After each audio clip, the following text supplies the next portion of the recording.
Welcome to the Infinite Archive, where we take slow, cinematic journeys through the hidden texts and contested ideas that shaped the soul of human history. If calm, reflective storytelling is your thing, please consider liking and subscribing. It helps these long-form studies reach more people. And for your listening comfort, all ads appear only in the first 20 minutes, so the rest of this audiobook flows completely uninterrupted. Tonight, we turn to one of the most enduring and divisive ideas ever conceived.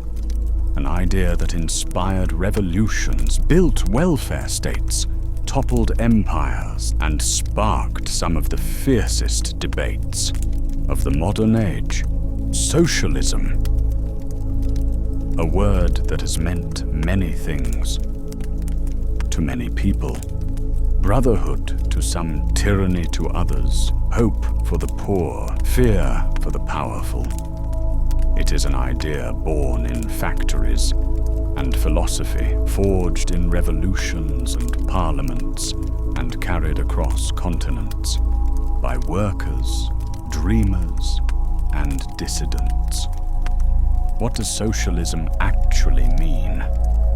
How did it evolve from utopian sketches to Marx's scientific critique, from Lenin's revolutions to Sweden's welfare state, from global collapse to its quiet return among new generations? And why, after 2 centuries of conflict, does the idea still refuse to die? Tonight, we move through that story slowly, chapter by chapter, crisis by crisis, dream by dream, to explore a political tradition that changed the way humanity thinks about work, dignity, and justice. An idea that asks not simply who should rule, but how we should live together. Let us begin. Chapter 1: The Question of Socialism. Few words carry as much heat as socialism. For some, it is a promise, a world where ordinary people finally shape the systems that rule their lives. For others, it is a warning, the first step toward grey sameness, bureaucracy, and chains. It lives in headlines and arguments, in slogans and fears. Every generation inherits it like an unhealed wound. One side hearing justice, the other hearing control. To speak of socialism, then, is to step into a century-long argument about what it means to be free. Open a dictionary and you'll read socialism, a system in which the state owns the means of production. That definition fits a moment in history, but not the whole story. Many who call themselves socialists today would never describe their ideals as obedience to the state. They speak, instead of cooperation, of shared ownership, of democracy at work. Not government over people, but people governing together. Between these two images, the state and the citizen, the plan and the dream, socialism stretches like an elastic idea. That tension between control and liberation is where its history begins. The word socialism has worn many faces. In the 19th century, it meant utopian communities and moral reform. In the 20th, it meant revolution and 5-year plans. Today, it can mean climate policy, healthcare, or simply fairness. Each era reshapes it to answer its own anxieties. What stays constant is the yearning underneath, that life could be more equal, that wealth could serve the many, that work could dignify instead of divide. The confusion, then, is not a flaw. It's evidence of life. An idea that keeps changing is an idea that refuses to die. Every ideology begins as a question before it becomes a doctrine. Socialism's question was simple, almost childlike. Why should some live in abundance while others labor in misery? From that seed grew theories, revolutions, and nations. But behind all the manifestos lies a human story, one that moves from dusty factories to marble parliaments, from philosophers' desks to the streets of Havana and Beijing. It's a story about fairness, power, and the stubborn hope that people can live by cooperation instead of competition. In this audiobook, we will follow that story, from dream to doctrine, from faith to failure, and back again. Beneath the arguments about ownership and economics runs a feeling that poverty and exploitation are not laws of nature, that societies, like machines, are built and can be rebuilt. This moral instinct drives every socialist tradition, from gentle reformers to hardened revolutionaries. To believe in socialism is to believe that human beings are capable of designing justice, not just praying for it. Even its fiercest critics feel the pull of that idea, because once you've seen suffering as man-made, it can never again feel inevitable. Socialism divides because it asks unsettling questions. Who deserves what? Who decides? And can equality exist without coercion? This audiobook doesn't demand allegiance. It asks for patience. We will move slowly, through centuries of thought and struggle, to see why socialism has inspired devotion and fear in equal measure. At the end, you may not love or hate it, but you will understand it. Chapter 2: The Age of Inequality. The 19th century opened with thunder, not from the sky, but from the engines of industry. Coal, steel, and steam transformed the face of Europe. Cities swelled like lungs, filling with smoke. In factories, the new gods were speed and profit. Men, women, and children labored from dawn till dark, their lives measured by the turning of gears. The old rural world, slow, local, human, was vanishing. In its place came a system that promised abundance, but demanded exhaustion. It was progress, but for millions, it felt like punishment. As machines conquered labor, a new philosophy conquered politics: liberalism. It taught that individuals were ends in themselves, free to think, trade, and prosper without interference. The law would guard property, contracts, and personal liberty. Kings were toppled, parliaments rose, merchants became masters. For the first time in history, freedom seemed measurable, in markets, in wealth, in choice. But liberty had a price. It divided the world between those who owned and those who served. Factories produced wealth faster than the world had ever seen. But that wealth pooled, not like rain, but like oil. Thick, dark, and uneven. Palaces rose beside slums. Children crawled under looms while aristocrats hosted salons to debate the poor. Even philosophers of progress began to wonder, could freedom exist amid such misery?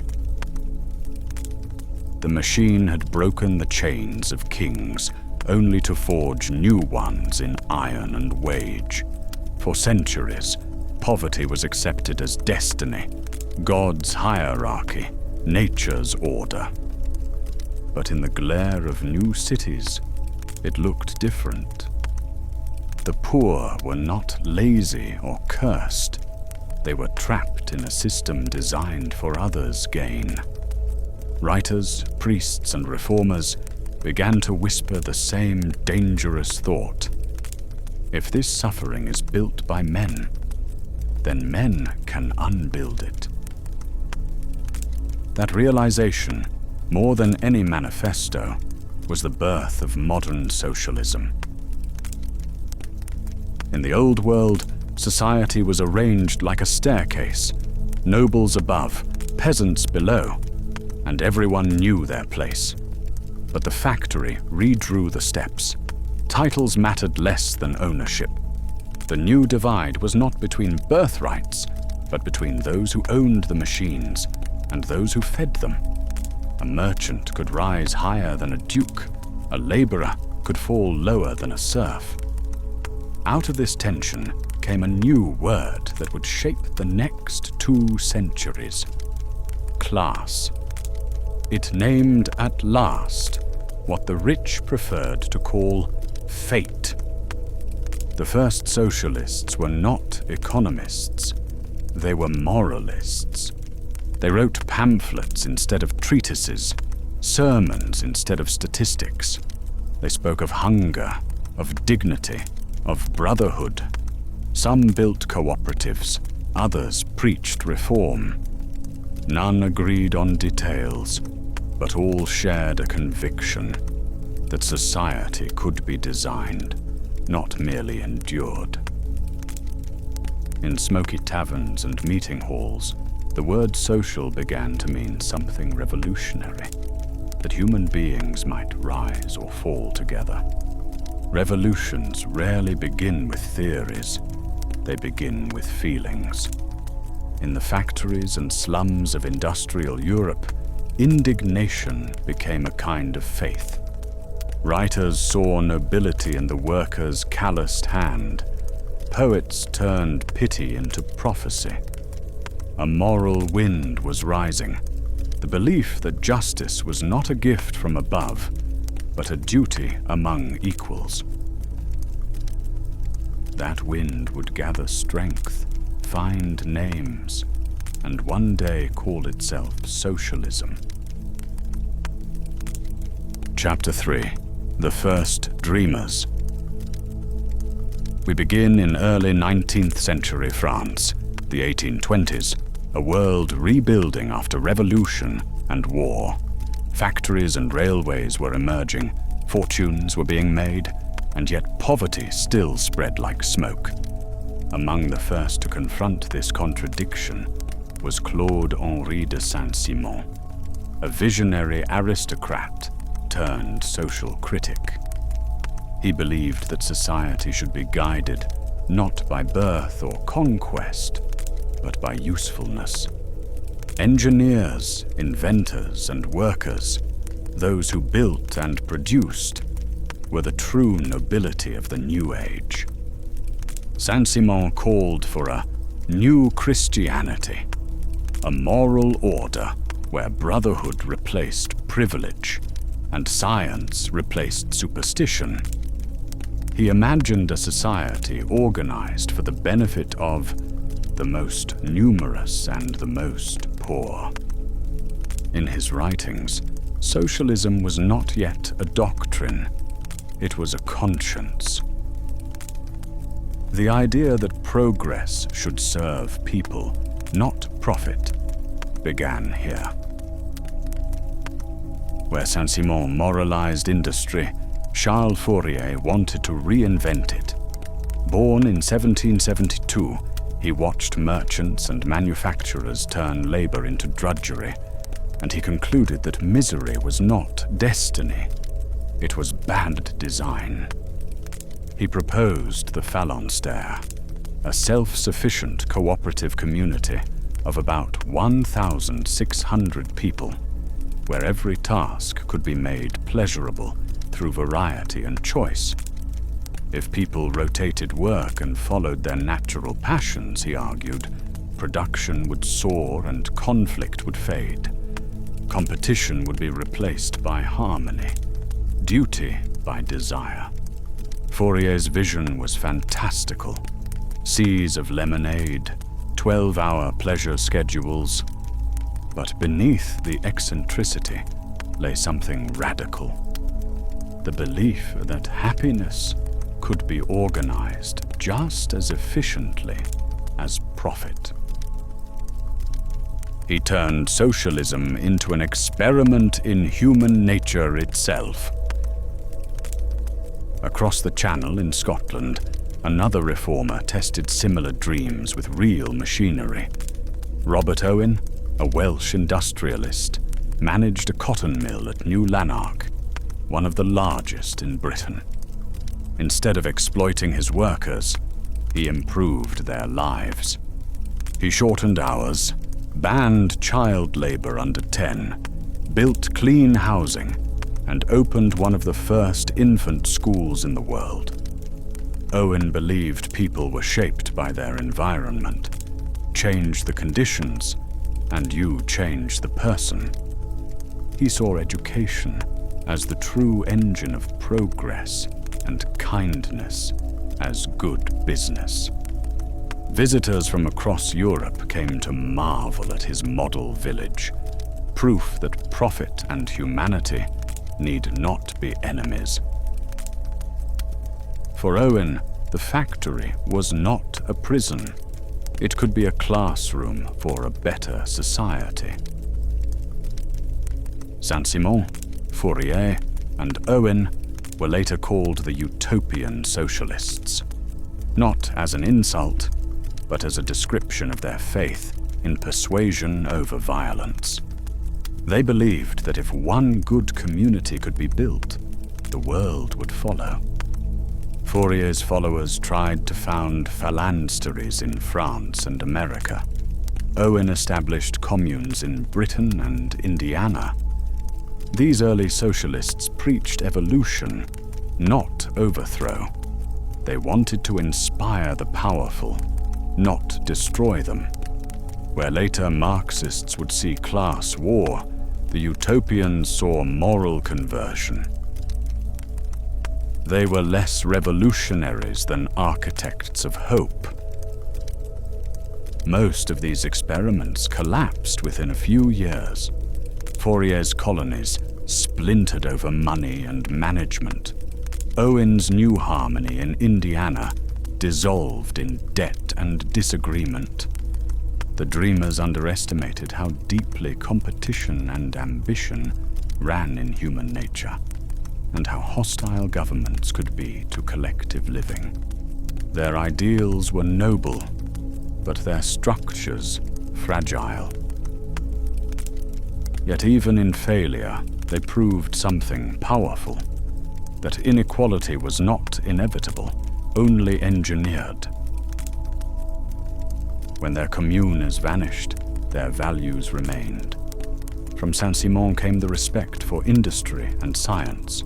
From Fourier, the idea that work could be joyful. From Owen, the conviction that education and environment shape justice.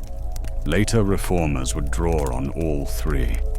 Even modern welfare states and cooperatives echo their influence. The belief that the economy should serve the worker, not the reverse.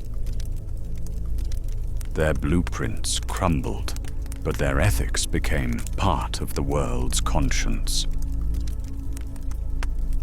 By the 1840s, these visions began to merge into something larger.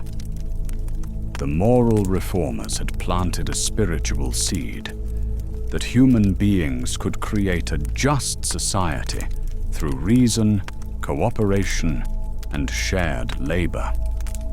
Socialism was becoming not just a plan, but a faith, a conviction that goodness could be engineered. It spoke to the heart as much as the mind, a new religion for a secular age, promising redemption through equality. The dream had a shape now, but it lacked a science. That science would come next. In the late 1840s, a new generation entered the stage, sharper, hungrier, less patient. They admired the utopians' compassion, but scorned their naivety. The world, they said, would not change through example. It would change through struggle. From Paris to London, a theory was forming, that history itself moved by conflict, and that workers would not be saved by kindness, but by power. The dream of equality was about to meet the discipline of revolution. Chapter 4: Revolution and Equality. In 1789, France exploded. The old order of nobles and kings collapsed under the weight of its own arrogance. The revolution declared a new creed for humanity: liberty, equality, fraternity. For the first time, ordinary people were told they were sovereign. But the meaning of those words was uneven. Liberty was given to property owners. Equality stopped at the doors of the poor. When the guillotine fell silent, a new elite rose to take the old one's place. And yet, the idea had escaped into the world, that society itself could be remade by will. Among those who refused to accept half a revolution was Gracchus Babeuf, a minor official and restless thinker born in 1760. He looked at post-revolutionary France and saw a new form of slavery. The rich had changed names, not nature. Babeuf and his followers plotted what they called the conspiracy of equals. Their goal was simple and terrifying to the authorities: complete economic equality. All land would be held in common. Wealth would be shared by need, not birth. He spoke of a republic of equals, a society without masters or servants. For the first time, social justice was proclaimed not as charity, but as right.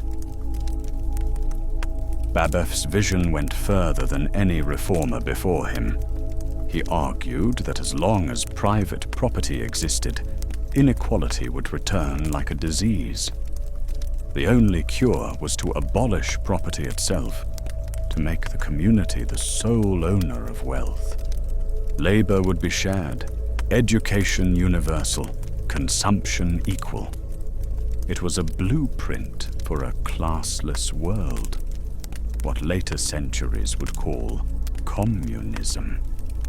His pamphlets read like prophecies: "The goal of society is the common happiness."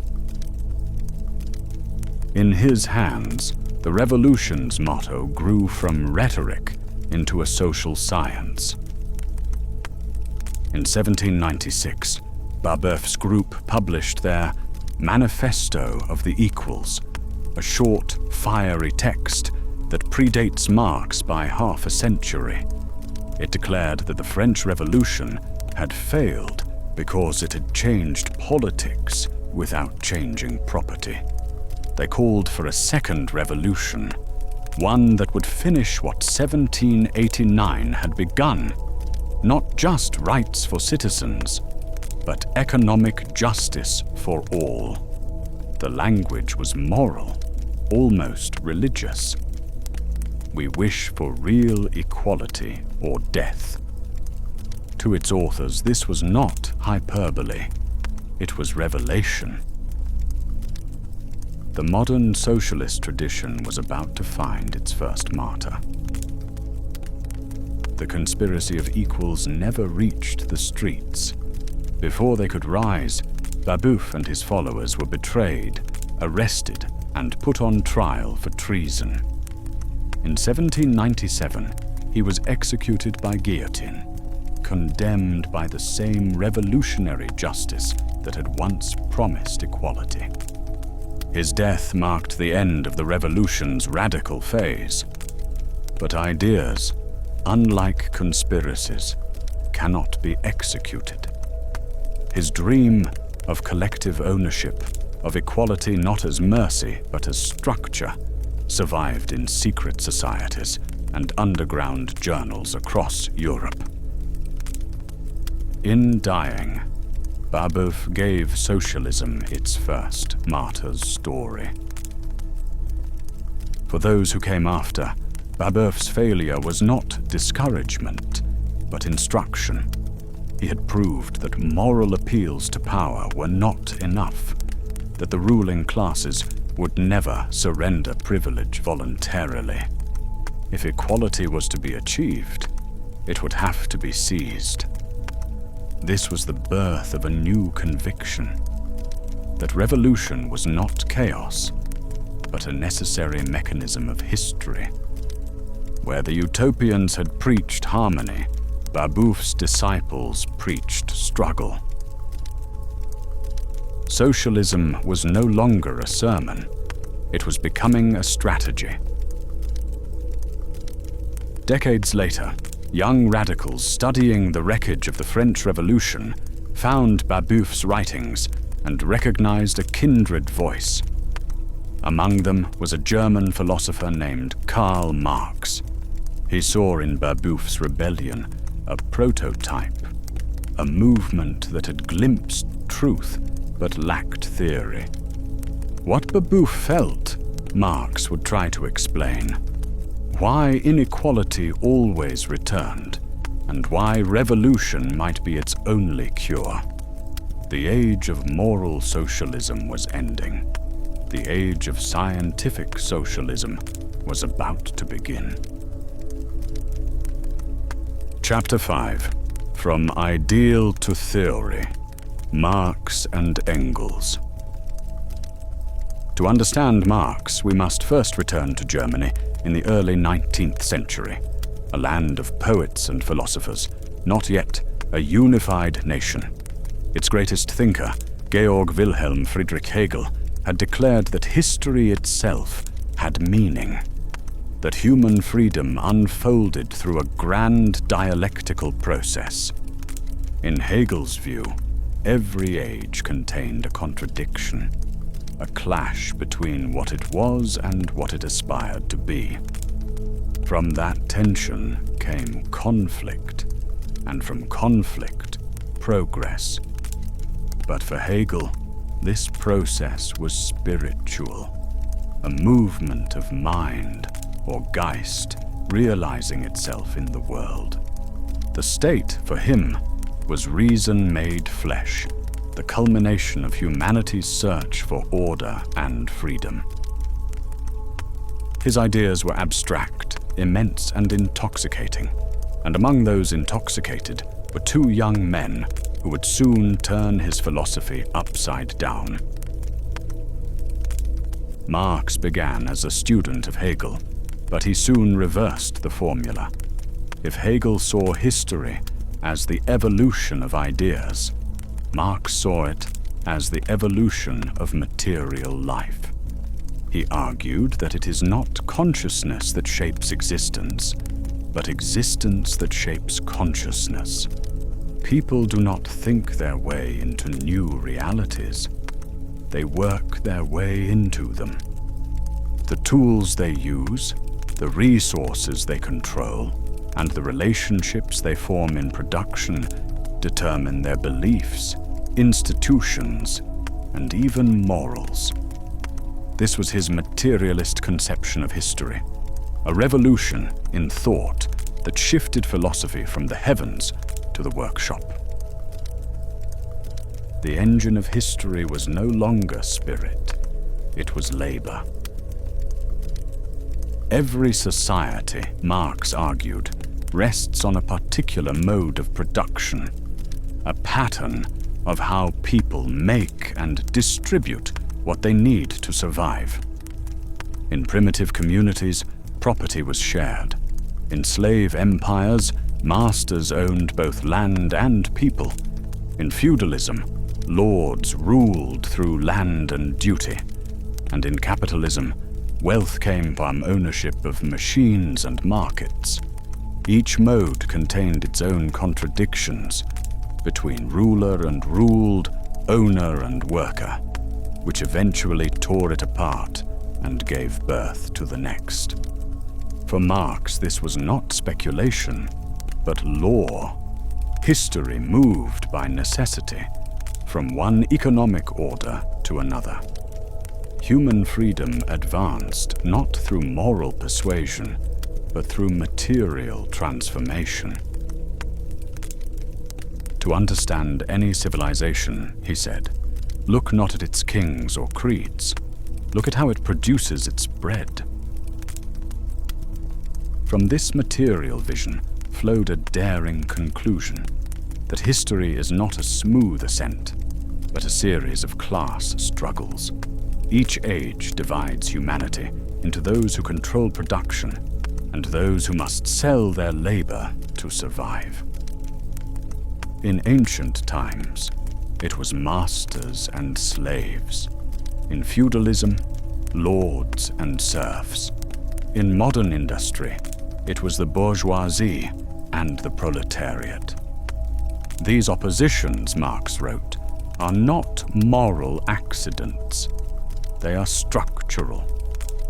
When one class gains power, it reshapes society in its image. But in doing so, it breeds the very forces that will overthrow it. Conflict is not a failure of civilization. It is the motor of its evolution. The history of all hitherto existing society, Marx and Engels would later write, is the history of class struggles. In 19th century Europe, two great classes now faced one another. The bourgeoisie were the owners of factories, land, machines, and credit. They had dethroned the old aristocracy, replacing hereditary privilege with the power of money. They built cities, expanded science, and shattered old traditions in the name of efficiency. Opposite them stood the proletariat, the working class. They owned nothing but their labor power, which they sold to survive. Their work produced wealth, but that wealth belonged to others. As industry advanced, the gulf between the two widened. The bourgeoisie had made the world modern. The proletariat would make it equal. To Marx, their confrontation was not just economic, it was destiny. At the core of Marx's critique lies one equation. Labor creates value. When a worker makes a commodity, a coat, a loaf of bread, a ton of steel, the value of that product comes from the labor embodied in it. But the worker is paid only a fraction of that value. The difference between what the worker earns and what his labor produces is called surplus value, the hidden profit pocketed by the capitalist. This, Marx argued, is the real source of wealth under capitalism. Not innovation or genius, but unpaid labor disguised as fair exchange. Every factory, every wage carries this quiet theft within it. Exploitation for Marx was not a crime of character. It was the structure of the system itself. Beyond economics, Marx believed capitalism inflicted a deeper wound, alienation. In pre-industrial life, a craftsman might see himself in his work, his skill, his pride, his creation. But under factory capitalism, the worker no longer owns what he makes, nor chooses how he makes it. His labor becomes mechanical, repetitive, detached. He sells his energy to a system that treats him as a tool. This estrangement, Marx wrote, severs man from the product of his hands, from nature, from others, and finally from himself. The worker becomes a stranger in a world he built. Alienation, not just poverty, was capitalism's cruelest triumph. Marx believed these contradictions could not last forever. As machines replaced men and wealth concentrated in fewer hands, the working class would grow both larger and more aware. When workers realized that their misery was not personal, but structural, they would unite. This awakening, class consciousness, would ignite revolution. He called it inevitable, not because people would will it, but because the system's logic would demand it. Just as feudalism had collapsed under the weight of its lords, capitalism would collapse under the weight of its capitalists. The oppressed would not beg for justice. They would seize history itself. Revolution, in Marx's vision, was not the end of civilization, but its next stage. After the fall of capitalism, a new order would emerge. One without classes, without private ownership of production, without exploitation. He called it communism, not as a government, but as a condition of human freedom. In such a society, labor would become self-expression, not survival. Production would serve need, not profit. The state itself, born from class conflict, would wither away. It was the final synthesis in Hegel's dialectic, the reconciliation of man with himself and with his world. To Marx, this was not utopia. It was the logical conclusion of history. Beneath the analysis beat a moral pulse. Marx's famous line, "From each according to his ability, to each according to his needs," expressed a simple ethic: contribution without coercion, reward without greed. He imagined a world where freedom was measured not by wealth, but by time. The time to think, to create, to live fully. While later regimes would use his name to justify tyranny, Marx's original dream was profoundly humanist. He sought not equality of misery, but equality of dignity. He did not want to destroy individuality. He wanted to free it from necessity. Marx admired capitalism's genius, even as he condemned its cruelty. He saw it as the most dynamic force in human history, tearing down feudal stagnation, spreading science and global trade, connecting the world through industry. But its power came at a cost: perpetual instability, moral corrosion, and alienation. Capitalism was both the builder of modern civilization and its undertaker. It created the conditions for abundance, yet trapped humanity in scarcity of spirit. Marx saw in it not evil, but contradiction, progress that devoured itself. "Everything solid melts into air," he wrote, and in that melting, the future was being born. Marx died in 1883, buried in London, beside his lifelong collaborator, Friedrich Engels. But his ideas refused the grave. They offered not just theory, but destiny, a map of suffering that promised redemption through understanding.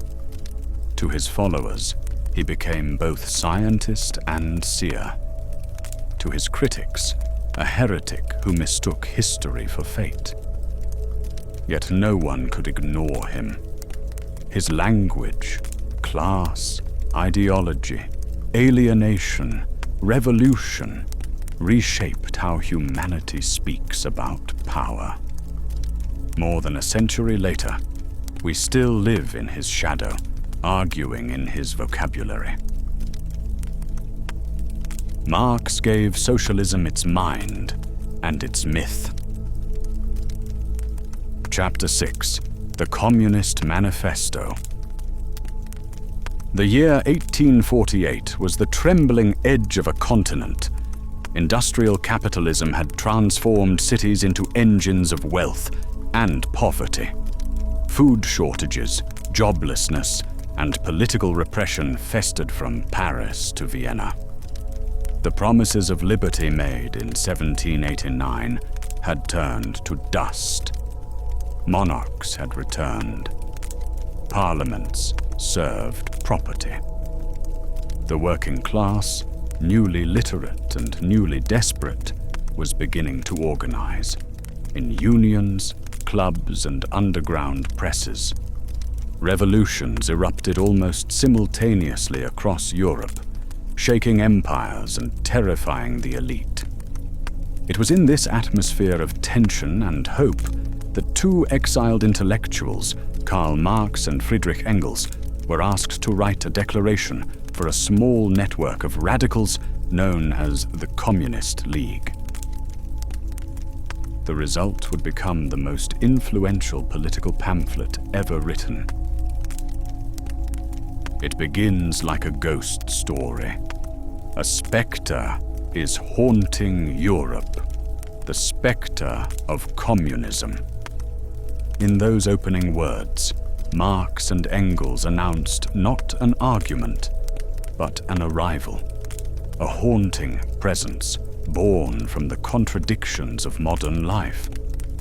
They wrote with thunderous confidence that all the powers of old Europe, kings, priests, capitalists, had united in fear of one thing: the idea that the poor could rule themselves.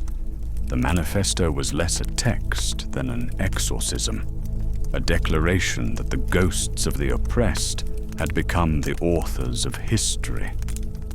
It spoke in the rhythm of prophecy, yet it was grounded in cold analysis. Every revolution begins with a story. Marx gave this one its opening line. The manifesto distilled decades of theory into a single, urgent cry. Workers of the world, unite. You have nothing to lose but your chains. This was not rhetoric for applause. It was a strategic vision. Marx argued that the working class, though divided by nations and languages, shared the same enemy, the global system of capital. If they recognized their common condition, they could become the first truly international force in history. It was the moment socialism became a movement, not a dream of the few, but the destiny of the many. The call was radical not only in politics, but in psychology. It asked people to see themselves not as subjects or citizens, but as a class with power. With one sentence, the world's laborers were given a common name and a mission. At the heart of the manifesto lies a sentence that shocked 19th century readers. The theory of the communists may be summed up in a single sentence: abolition of private property. But Marx and Engels did not mean personal belongings. They meant productive property, factories, land, and capital that generate profit from another's labor. Their argument was economic, not moral. Private ownership of production inevitably concentrates wealth and power. enslaving the many to enrich the few. They called for collective ownership, not by the state as master, but by society as a whole. It was an attempt to make the economy democratic, to extend the principle of equality from politics to production. Where liberals saw property as freedom, communists saw it as chains. In the Manifesto, Marx and Engels proposed a radical transition, the dictatorship of the proletariat. It was not meant as tyranny in the modern sense, but as a temporary rule by the working class to dismantle the economic power of the bourgeoisie. Just as the French Revolution had swept away feudal lords, this new revolution would sweep away capitalists. Factories, banks, and land would pass into collective control, allowing society to reorganize production for need, not profit. To its authors, this phase was not oppression, but liberation, the reversal of centuries of exploitation. Yet even in its ideal form, the phrase carried danger, that in destroying class domination, it might simply replace one hierarchy with another. It was both the most ambitious and the most perilous idea Marx ever endorsed.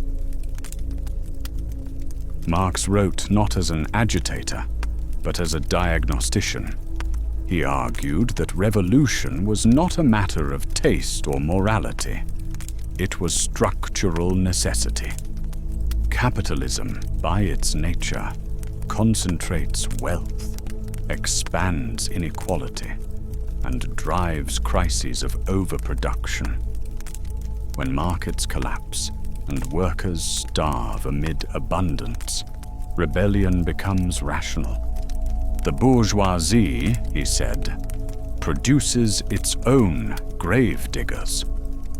The revolution, therefore, was not a conspiracy, but an outcome. The system undoing itself. To Marx and Engels, the coming upheaval was not an act of madness, but the next chapter in reason's unfolding. They saw in chaos the logic of history at work. Despite its grand vision, the Manifesto was also practical. It listed 10 immediate measures to move society toward equality: progressive income tax, abolition of inheritance privileges, free education for all children, expansion of public industry, and the combination of agriculture with manufacturing to end rural poverty.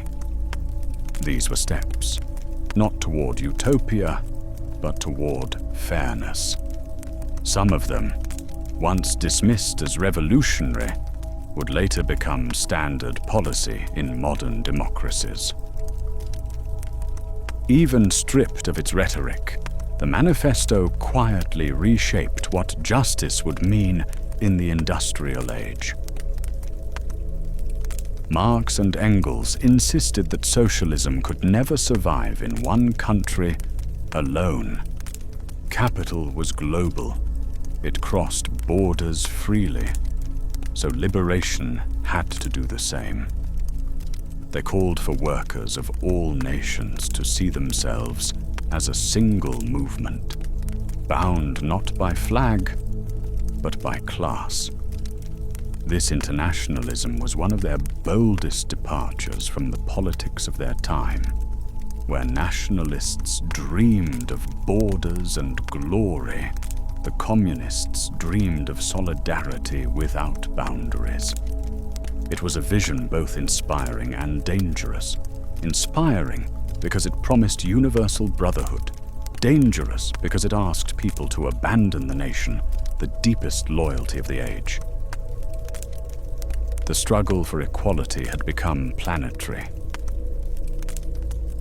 The Communist Manifesto was published in February 1848, and within weeks, Europe was in revolt. barricades rose in Paris, Vienna, and Berlin. Monarchs fled their capitals. Though Marx himself played no direct role in the uprisings, his words seemed prophetic.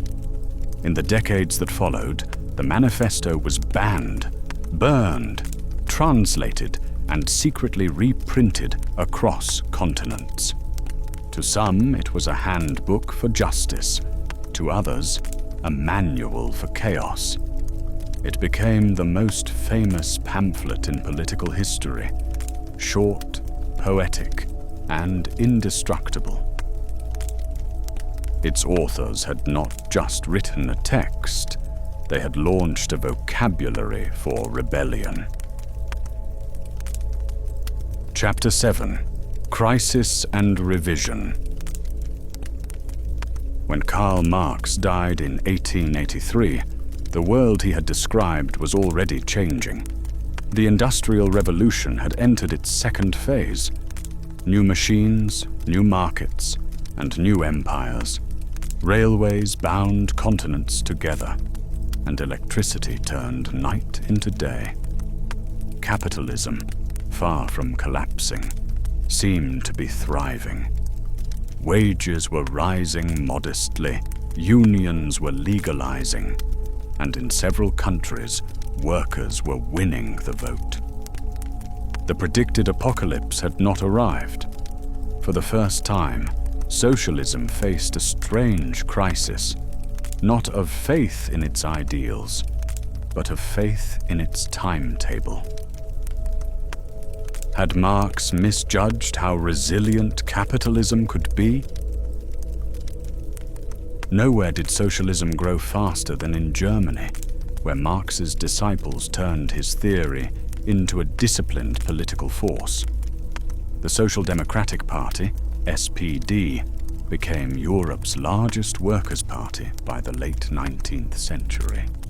It built trade unions, cultural clubs, newspapers and schools, a whole counter-society inside the Kaiser's empire. Its leaders quoted Marx, but its voters wanted bread, housing, and security more than revolution. The SPD participated in elections, passed social reforms, and proved that socialism could survive, even prosper, within democracy. The movement that began as rebellion was becoming a new establishment. Among the SPD's thinkers was Edward Bernstein, a former Marxist exile who returned from London convinced that the world had changed faster than theory. In his 1899 book, Evolutionary Socialism, he argued that capitalism was not decaying, it was adapting. Cooperatives, unions, and parliaments were slowly civilizing the market. If progress could be achieved through reform, why wait for catastrophe? Bernstein's motto was simple and shocking. The movement is everything. The final goal is nothing. He replaced prophecy with pragmatism, socialism as a long moral ascent, not a single revolution. To him, the path mattered more than the storm.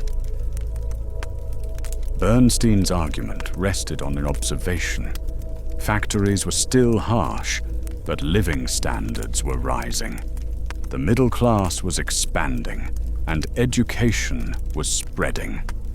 Governments, fearing unrest, passed labor laws and pensions. Marx had predicted that the rich would grow richer and the poor poorer, but statistics suggested a slower, more complex story. Capitalism, under pressure, seemed capable of reforming itself. This posed a dangerous question for the movement. If the system could evolve, was revolution still necessary? The data became a heresy that divided the faithful. The late 1800s turned socialism inward, from a war against capitalism to a war within itself. On one side stood the revisionists, following Bernstein, who believed in gradual change through democratic means. On the other stood the orthodox Marxists, convinced that compromise meant surrender. To the radicals, Parliament was a trap. To the moderates, it was a tool. Newspapers and congresses erupted in debate.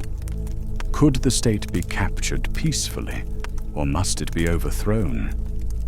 The question was not merely tactical, it was theological. Was history a patient teacher, or an executioner waiting his turn? Socialism had split its soul between hope and impatience. Where Edward Bernstein saw patience, Rosa Luxemburg saw betrayal. Born in 1871 in Poland, she was one of the most brilliant and uncompromising Marxists of her generation, a writer, organizer, and revolutionary with a poet's intellect. She accused Bernstein of draining socialism of its soul. Reform, she warned, could soften injustice, but never erase its cause. Those who renounce the goal, she wrote, renounce the movement itself. For Luxemburg, capitalism's crises, its cycles of boom and collapse, were not moral flaws to be managed, but fatal contradictions to be overthrown.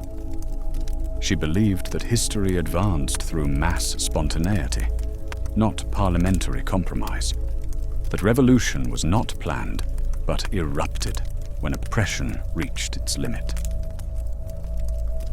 Her defiance would later cost her her life, but her words gave socialism back its urgency and its conscience. Across the Channel, in Britain, a quieter form of socialism was taking shape. The Fabian Society, founded in the 1880s, rejected the language of revolution altogether. Named after the Roman general Fabius, who won wars by patience, the Fabians believed that society could be reformed through intellect and persuasion. Its members included George Bernard Shaw, Beatrice and Sidney Webb, and later H.G. Wells. They worked not in barricades but in libraries and lecture halls, writing policy papers that laid the foundation for modern social democracy. Where Marxists sought to seize power, Fabians sought to educate power, to make socialism respectable, gradual, and democratic. They called for public ownership of key industries, welfare programs, and free education. If Luxemburg gave socialism its fire, the Fabians gave it its patience. By the dawn of the 20th century, socialism was no longer a single doctrine. It had become a family of faiths. In Western Europe, democratic socialism rose as the synthesis of idealism and realism. Parties in Germany, Britain, and Scandinavia embraced parliamentary reform, using ballots instead of bullets to expand workers' rights. They called for universal suffrage, social insurance, and collective bargaining, practical tools to humanize capitalism. This approach transformed socialism from a revolutionary threat into a legitimate political tradition. It also brought millions of ordinary citizens into public life, teaching them to see the vote not as a privilege, but as power. The dream of equality was adapting, learning to survive within democracy rather than against it. By the early 1900s, many socialists believed history could be guided like a machine, that education, unions, and reforms could could gradually erase exploitation. This was Bernstein's legacy. Progress as process. But to radicals like Luxemburg and Lenin, such faith was illusion. Progress, they argued, does not move in straight lines. It leaps through rupture. The divide between gradualists and revolutionaries had become philosophical. Was socialism a moral journey or a historical necessity? A reform of capitalism or its replacement? The old unity of purpose fractured into two paths, one evolutionary, one insurrectionary. The century ahead would test both, and neither would escape unscathed. As the 19th century closed, socialism stood at a crossroads. Its leaders filled parliaments, and its thinkers filled prisons. Industrial workers had organized across Europe. Women were entering public life. Science promised abundance. Yet the movement's soul was divided between those who trusted the system to evolve and those who vowed to overthrow it. That tension would define the next 100 years. When the First World War erupted in 1914, the fragile unity of the socialist movement collapsed. Parties that had preached international solidarity suddenly cheered for their own armies. Marx's dream of a class without borders drowned in the trenches of nationalism. Out of that betrayal would rise a new, harder creed, forged in revolution, disciplined by war, and led by a man named Lenin. Chapter 8: Lenin and the Vanguard. At the start of the 20th century, Russia was a paradox, vast, rich in land and people, but trapped in feudal backwardness. A handful of nobles owned nearly everything. Millions of peasants worked in misery. Industry was concentrated in a few brutal cities. Tsar Nicholas II ruled by divine right, insulated from famine, strikes, and protest. The failed revolution of 1905 had already cracked his authority, but the First World War shattered it completely. Soldiers starved, factories shut down, and by 1917, even the army mutinied. In the chaos, centuries of obedience snapped. Slogans spread through the streets: peace, bread, land. The autocracy fell, replaced by a shaky provisional government, and into that vacuum stepped a small, disciplined party with a prophet at its head. His name was Vladimir Ilyich Lenin. Exiled for years in Switzerland, Lenin returned to Russia in April 1917 with a single conviction: that the time for moderation was over. While other socialists supported the provisional government, Lenin denounced it as a puppet of the bourgeoisie.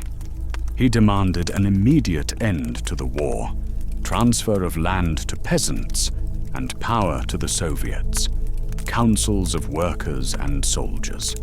In his April theses, he redefined revolution as a science first sees the state, then reshapes society through a disciplined vanguard, a party of professionals who would act as the consciousness of the working class. Where Marx had trusted history, Lenin trusted organization. He turned socialism from a philosophy into a method of power. Lenin's genius and danger lay in his theory of the Vanguard Party. He believed that workers left to daily struggle would only reach trade union consciousness, fighting for wages, not liberation. To achieve socialism, they needed leadership, a tightly knit elite who understood theory and strategy. This vanguard would act as the brain of the revolution, guiding the masses toward their true interests. It was a bold inversion of democracy. The people would rule, but only through those who knew what the people truly needed. To Lenin, discipline was freedom, and unity was truth. He replaced faith in spontaneity with faith in command, and history would remember the cost. In October 1917, the fragile provisional government tottered on the brink. Lenin and the Bolsheviks moved. Their forces, a few thousand Red Guards, took control of bridges, railways, and telegraphs in Petrograd. The Winter Palace, seat of the government, fell with barely a shot. Power passed to the Soviets, but in reality, to the Bolshevik Party itself. Lenin announced the dawn of a new order. All power to the Soviets. It was the first successful socialist revolution in history, the moment Marx's theory walked into the world. But beneath the triumph lay fragility, civil war, famine, and foreign intervention loomed. The dream had seized power. Now it had to survive it. Between 1918 and 1921, Russia descended into chaos. Civil war raged between the Reds and the Whites, monarchists, liberals, and foreign armies. To feed the army and keep cities alive, Lenin imposed war communism, the nationalization of all industry, grain requisition from peasants, and a command economy run by decree. Private trade was banned. Money nearly disappeared. The state decided who worked, who ate, who lived. It was meant as temporary emergency policy, but it revealed a new pattern, the centralization of power as survival instinct. Millions died of famine and disease, but the Bolsheviks endured. Out of desperation, a new political organism evolved, the one-party state. By 1921, the Russian economy was collapsing. Factories stood silent, railways rusted, and peasants were in open revolt. Lenin realized that total command had gone too far. He announced the new economic policy, a partial retreat from pure communism. Small businesses could reopen, peasants could sell surplus grain, and money returned to circulation. It was a tactical compromise. One step backward, Lenin said, to take 2 steps forward. The state kept control of heavy industry and banking, but allowed a flicker of private trade to revive production. To orthodox Marxists, it was heresy. To realists, salvation. The revolution had survived, but only by admitting that ideals must bend to hunger. In his final years, Lenin was gravely ill. A stroke had paralyzed him, but his mind remained sharp. He saw the new Soviet apparatus hardening into bureaucracy and fear. In his testament, dictated in 1922, he warned of growing authoritarianism inside the party, and of one man in particular, Joseph Stalin, the General Secretary, whom he called too rude and dangerous with power. Lenin urged the party to preserve collective leadership and to beware of the cult of control it had created. But by the time he died in 1924, his words were buried along with him. The machinery of central power was already too strong to stop. The revolution's founder died, fearing what his revolution had become. After Lenin's death, a brutal struggle for succession consumed the Bolsheviks. Trotsky, the architect of the Red Army, championed international revolution. Stalin, quiet and methodical, built power inside the bureaucracy. By playing rivals against each other, Stalin consolidated control of both party and state. He transformed Lenin's Vanguard into an instrument of total obedience. By the late 1920s, he had eliminated opposition through exile, intimidation, and execution. Under his command, the Communist Party ceased to be a movement. It became the government itself. Where Marx had imagined workers ruling themselves, Stalin built a world where the state ruled everything. Marx had preached global revolution, but Stalin faced a different world. Europe had stabilized, revolutions abroad had failed, and Russia stood isolated. In 1925, he declared a new doctrine: socialism in one country. The Soviet Union, he said, would build socialism alone, surrounded by capitalist enemies if necessary. It was both pragmatic and defensive, a justification for internal control and industrial urgency. Gigantic 5-year plans mobilized millions to build factories, dams, and collective farms. The results were astounding and horrific. Rapid industrialization at the cost of famine, forced labor, and fear. Socialism had finally become real, but it no longer looked like freedom. By the 1930s, the Soviet Union stood as the world's first enduring socialist state. It had survived invasion, civil war, and starvation. It electrified the countryside, conquered illiteracy, and presented itself as proof that planning could rival markets. But its success was built on compulsion, a pyramid of fear and sacrifice. The Soviet model became both beacon and warning. To admirers, it showed that workers could command the economy. To critics, that socialism could devour its own ideals. From Moscow, this system would radiate outward, inspiring revolutions in China, Cuba, Africa, and beyond. The age of theory was over. The age of socialist states had begun. Chapter 9: The Soviet Experiment.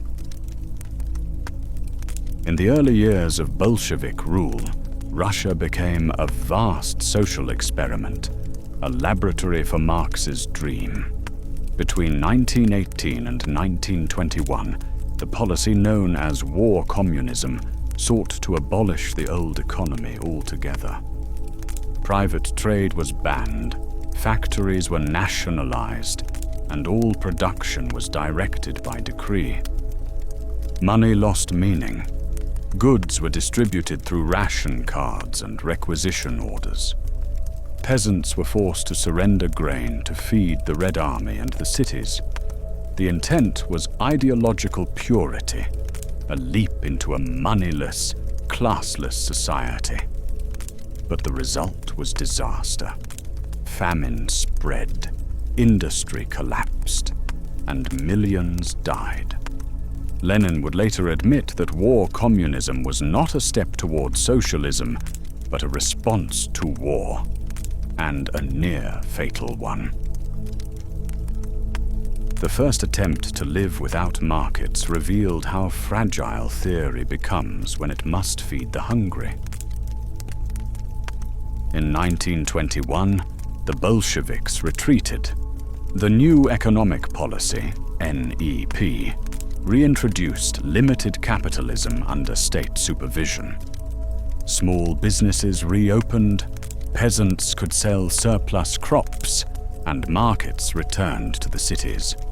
Heavy industry and banking remained in state hands, but everyday life revived. The NEP was a truce between ideology and survival, what Lenin called a strategic retreat. Cafes, newspapers, and even jazz clubs reappeared in Moscow and Petrograd.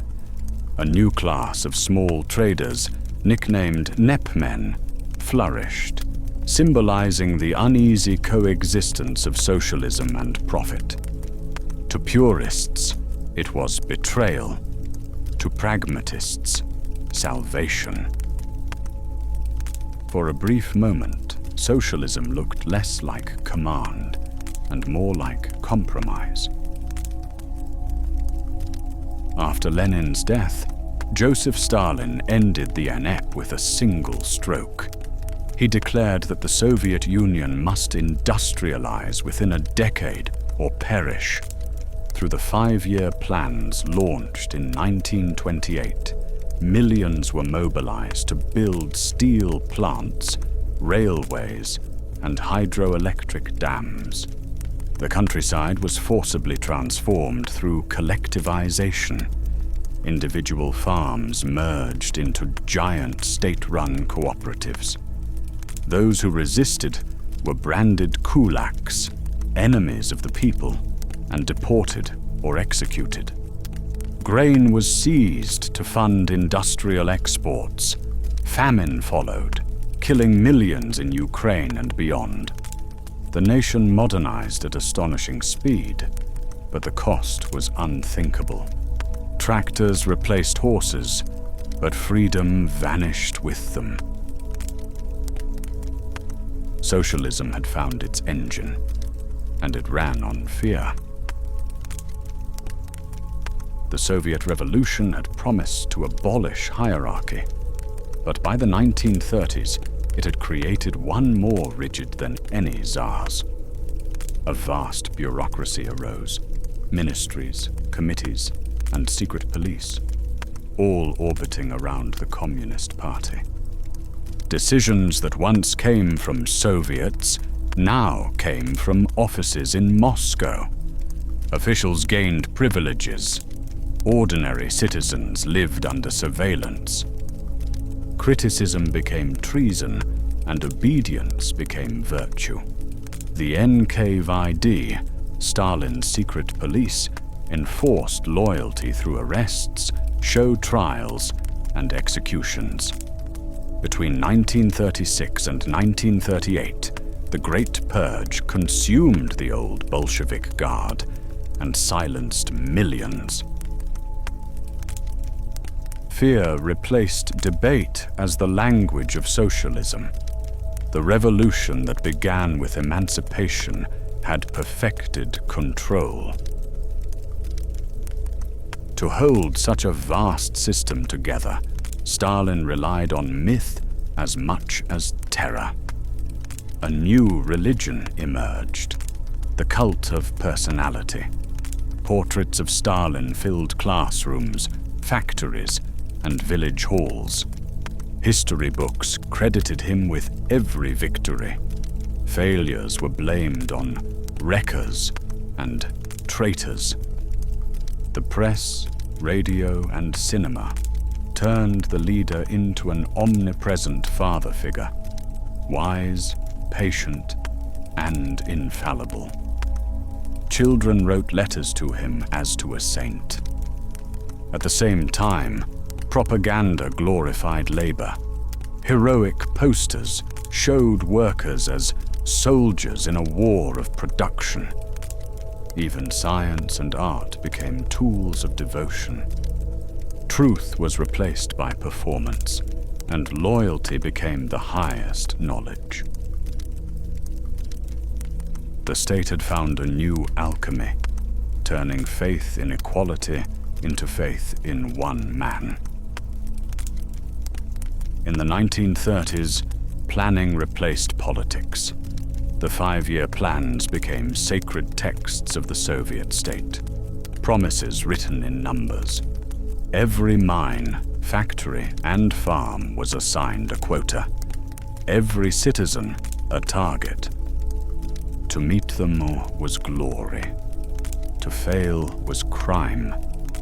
Posters showed beaming workers breaking production records, like the legendary miner Alexei Stakhanov, who supposedly cut 14 times his quota in one shift. The message was clear. Socialism was progress measured by speed. Planning gave the illusion of control, that society could be engineered like a machine.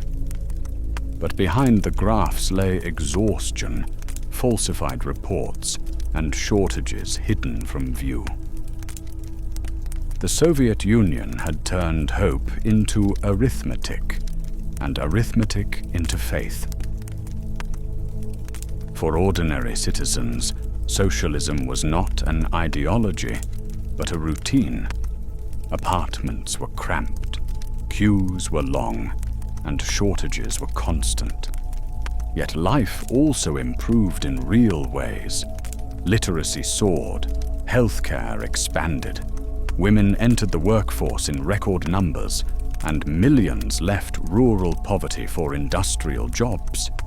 Children memorized Marxist slogans alongside multiplication tables. Workers joined choirs, sports leagues, and parades. The Soviet state provided education, housing, and security, but also defined what joy was permitted. Even private life was politicized. Every friendship, every joke carried risk. Still, many believed. For a generation who had known hunger and war, even a regimented future seemed like progress. It was a society of contradictions, drab and devoted, fearful yet proud. The revolution sought to command not just labor, but imagination. Writers, composers, and scientists were told that their work must serve the people and the party. The avant-garde experiments of the 1920s gave way to socialist realism, an artistic doctrine that demanded optimism, heroism, and loyalty. Painters depicted workers as titans. Novels ended with redemption through labor. Science, too, was politicized. Under Stalin, theories that contradicted ideology, like genetics or quantum physics, were dismissed as bourgeois.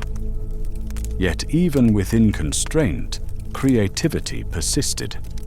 Soviet engineers launched the first satellites. Filmmakers like Eisenstein reinvented cinema. The paradox endured, a culture of censorship that still dreamed of utopia. Socialism had conquered art, but art quietly survived it. Beneath the triumphs of industry lay a landscape of suffering. Millions were imprisoned in the Gulag, a network of labor camps stretching across Siberia. They mined coal, cut timber, and built canals in freezing conditions, feeding the state's industrial machine. At the same time, forced collectivization triggered the Holodomor, a famine that killed millions in Ukraine and Kazakhstan. Entire villages vanished. Silence replaced their names.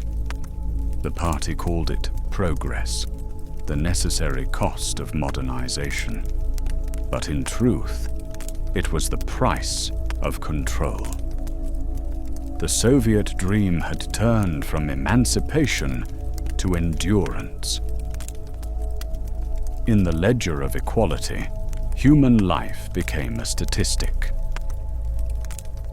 From abroad, the Soviet Union appeared as both miracle and menace. To many in the colonial world, it was a beacon, proof that a poor, agrarian nation could industrialize without Western capitalism. To the unemployed in Europe and America during the Great Depression, it offered hope that planning could end chaos. Writers and intellectuals visited Moscow and returned dazzled by the scale of transformation. Yet others saw the purges, censorship, and famine, and recognized tyranny. The world split into two visions, one of progress through unity, the other of slavery disguised as equality. Socialism had built its first monument, and it cast both shadow and light. By the late 1930s, the Soviet experiment stood complete, a superstate built on the promise of justice, sustained by obedience. It proved that collective planning could command an economy, that ideology could mobilize millions, and that human beings could build miracles under fear. But it also revealed a fatal paradox. The pursuit of equality had produced a new hierarchy, one of party, privilege, and control. Power, once seized in the name of liberation, had remade itself as domination. Still, for many, the dream didn't die. It merely waited for a gentler form. The Soviet Union had shown what socialism could achieve and what it could destroy. Chapter 10: Socialism Beyond Europe. After the Bolshevik victory, Moscow saw itself not just as a nation, but as the vanguard of world revolution. In 1919, Lenin founded the Comintern, the Communist International, to coordinate socialist movements across the globe. It trained revolutionaries, funded uprisings, and spread propaganda in dozens of languages.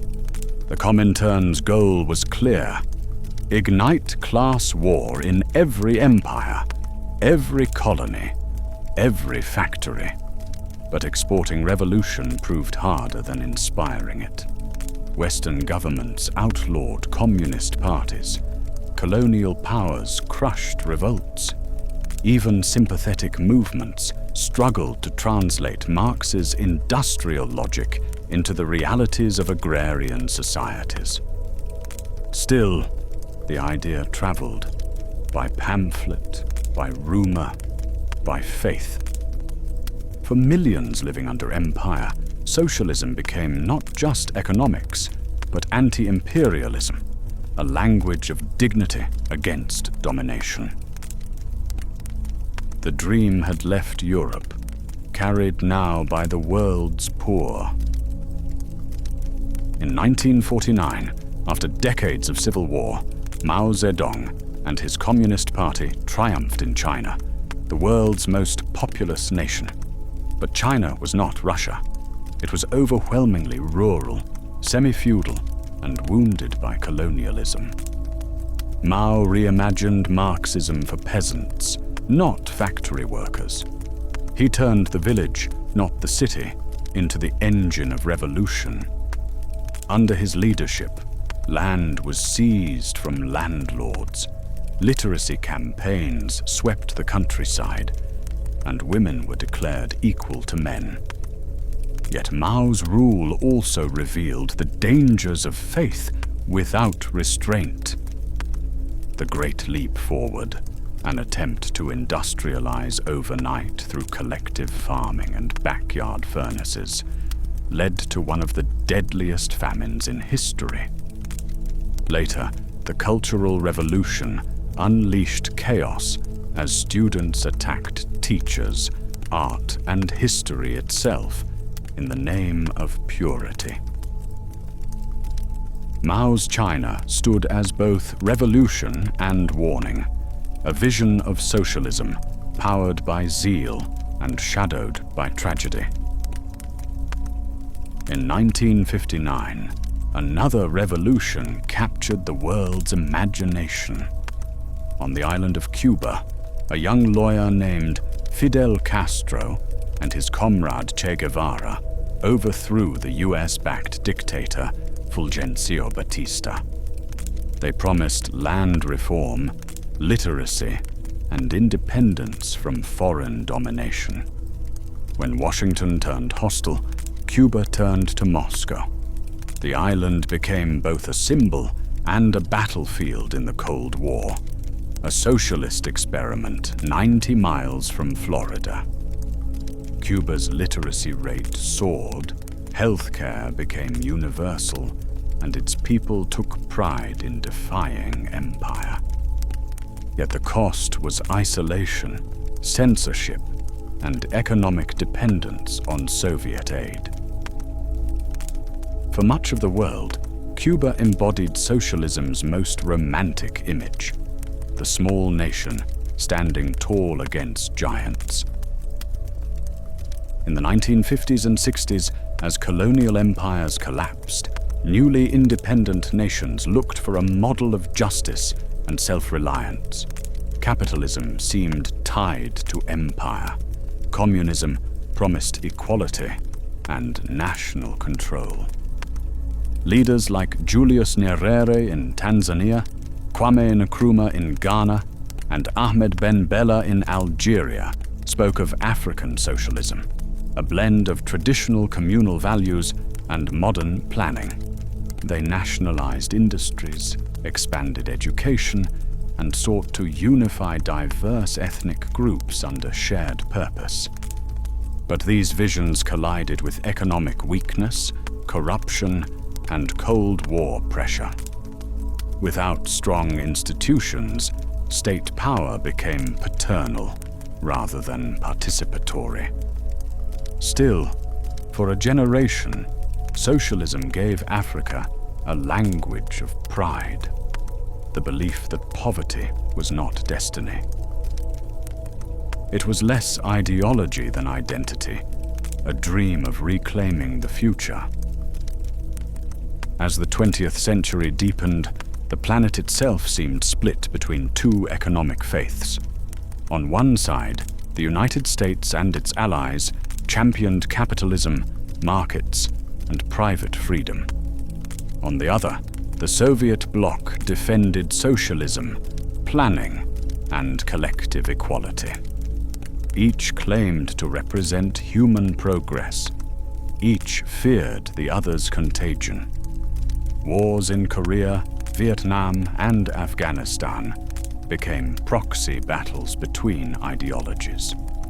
Nations chose sides, or were forced to. Propaganda filled the airwaves. Maps were drawn in red and blue. The Cold War made socialism global, not only as belief, but as boundary, a choice every government had to make. Not every socialist nation chose Moscow's orbit. After breaking with Stalin in 1948, Yugoslavia's Josip Broz Tito pioneered an independent path known as self-management socialism. Factories were run by workers' councils. Small markets coexisted with planning. Foreign policy balanced between East and West. Tito helped form the non-aligned movement, joining leaders like Nehru in India and Nasser in Egypt. Nations that sought socialism without submission, independence without isolation. Their projects often stumbled under corruption, bureaucracy, and debt. But they proved something vital. Socialism was no longer a single doctrine. It had become a spectrum, from revolution to reform, ideology to pragmatism. Despite its contradictions, socialism transformed lives across continents. In China, Cuba, Vietnam, and parts of Africa, illiteracy plummeted. Schools and hospitals reached the poorest for the first time. Women gained education and political power. Newly independent nations embraced dignity, the belief that a country's wealth could serve its own people. Public housing, universal health care, and mass electrification became rights, not luxuries. Even in capitalist democracies, competition with socialist states pushed governments to expand welfare and labor protections. For millions, socialism meant hope, not doctrine. The belief that equality could be built, not begged for. The world had changed because the poor had learned to expect more. Yet the same systems that promised liberation often reproduced domination. Centralized planning bred inefficiency. Corruption hollowed out ideals.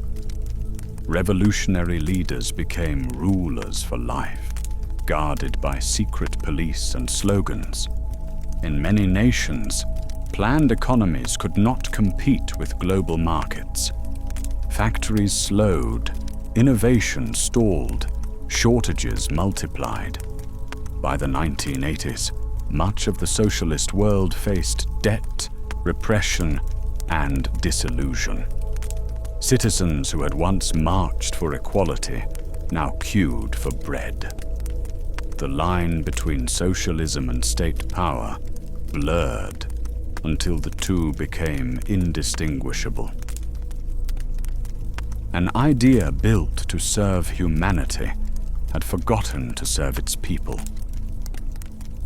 By the century's end, many socialist governments had collapsed, but the idea endured. Its moral language, that wealth should serve need, that work deserves dignity, that poverty is not fate, remained part of the global conscience. Even as the Soviet Union dissolved, welfare states, trade unions, and social democratic parties carried fragments of its dream. In Latin America, figures like Salvador Allende and later Evo Morales revived it democratically. In the West, demands for universal health care, fair wages, and public education echoed its vocabulary. Socialism, stripped of dogma, had become a mirror, reflecting humanity's recurring wish for justice. Empires may fall, but the question it asked endures. How equal can freedom truly be? Chapter 11: The Democratic Turn. When the Second World War ended in 1945, Europe lay in ruins, cities flattened, economies shattered, millions displaced. Yet amid the rubble, a quiet revolution began. People no longer dreamed of utopia. They wanted security, dignity, and peace. After decades of depression, fascism, and total war, the question was no longer how to destroy capitalism, but how to tame it. From London to Stockholm, socialists, liberals, and Christians alike shared a new consensus. Freedom must mean more than the absence of chains. It must include protection from hunger, unemployment, and fear. The old divide between left and right blurred into a shared mission: rebuild civilization. In that moment of exhaustion, socialism found a second life, not as revolution, but as renewal. Across Western Europe, the post-war years saw the birth of the welfare state, a new social contract linking freedom to security. Governments created universal healthcare systems, public housing, unemployment insurance, and pensions. Education became a right, not a privilege. These policies were not born in Moscow, but in the democracies that had fought against it. They reflected a realization: inequality breeds instability. Justice preserves peace. By the 1950s, working-class families had access to medicine, schools, and holidays unimaginable a generation before. Taxes rose, but so did trust. People believed in a common good worth paying for. Socialism, once revolutionary, had become administrative, the steady art of building fairness. In Britain, the transformation was led by the Labour Party, elected in 1945 under Clement Attlee. The party's moral compass lay in Clause 4 of its constitution, drafted in 1918, which pledged the common ownership of the means of production, distribution, and exchange. After the war, Labour turned those words into action. It created the National Health Service, nationalized coal, steel, and railways, and built millions of homes for returning soldiers and their families. For the first time, socialism had reshaped a capitalist democracy peacefully and permanently. Britain's experiment inspired others, proving that collective ownership need not erase liberty. Clause 4 became not just a policy, but a promise that decency could be designed. Nowhere did democratic socialism reach deeper roots than in Sweden. Under leaders like Per Albin Hansson and Olof Palme, Sweden built the folkhemmet, the people's home. It was a vision of society as a family, where the strong supported the weak and the state acted as caretaker, not master. Taxes were high, but so was trust. Unions and businesses cooperated through collective bargaining. Welfare programs covered every citizen. Sweden became the model of social democracy: prosperity with equality, efficiency with empathy. Its success showed that socialism could coexist not only with democracy, but with affluence. It proved that fairness could be organized and still feel free. By the 1960s, Western Europe's mixed economies had delivered the fastest growth and broadest middle class in history. Markets provided innovation and wealth. Socialist policies distributed that wealth more fairly. This hybrid system, neither pure capitalism nor command socialism, became the quiet miracle of the age. Economists called it Keynesianism. Moralists called it justice. Governments used spending and taxation to prevent depressions, keeping full employment as a moral goal. Citizens no longer dreamed of abolishing private property. They wanted to humanize it. The factory worker and the banker might still differ, but they lived in the same moral economy, one that measured success not only by profit, but by peace of mind. In the mid-20th century, the great political question was no longer who should own the factories, but how should we share the gains. Across Europe, socialists entered coalition governments, accepted free elections, and defended civil rights. They discovered that democracy was not a rival to socialism. It was its condition. Without open debate, the dream of equality curdled into control. Without equality, democracy became hollow ritual. This synthesis produced a new creed: liberal socialism, a belief that freedom and fairness depend on one another. It was less about seizing power than distributing opportunity. The revolution had become a conversation between justice and liberty, still unfinished, still necessary. By the 1980s and 90s, global capitalism had transformed again. Information technology, finance, and globalization eroded old certainties. Socialist parties faced a dilemma: defend the welfare state or modernize it. In Britain, Tony Blair's New Labour rewrote Clause 4, dropping the pledge to common ownership and embracing what he called the Third Way, a synthesis of market efficiency and social justice. In Germany, Gerhard Schröder followed a similar course. In the US, Bill Clinton used the language of opportunity rather than equality. Critics accused them of abandoning the movement's soul. Supporters argued they had saved it for a new age. The Third Way marked socialism's latest metamorphosis, from ideology to management of values. By the turn of the millennium, the lesson of a century was clear: durable equality grows through institutions, not insurrections. Parliaments, unions, and welfare systems replaced barricades and manifestos.